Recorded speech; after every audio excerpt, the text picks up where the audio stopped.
আজি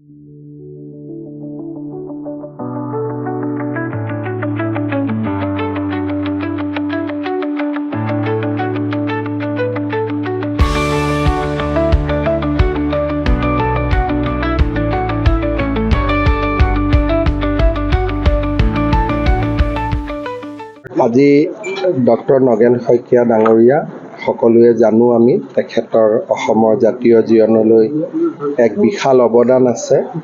আজি কিছুদিনৰ পৰা তেখেত অসম মেডিকেল কলেজত চিকিৎসাধীন হৈ আছে। ডক্টৰে কৈছে সোমবাৰলৈ ৰিলিজ কৰিব পৰা যাব। স্বাস্থ্যৰ উন্নতি হৈছে, ভালকৈ কথা বতৰাও পাতিছে।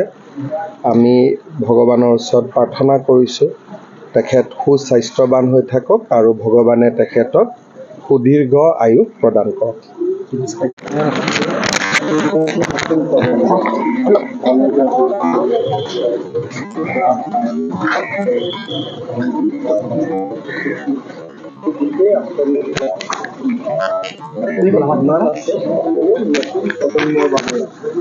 সেইকাৰণে মই ভবা নাই যে আৰু নতুনকৈ কিবা কৰিবলগীয়া আছে।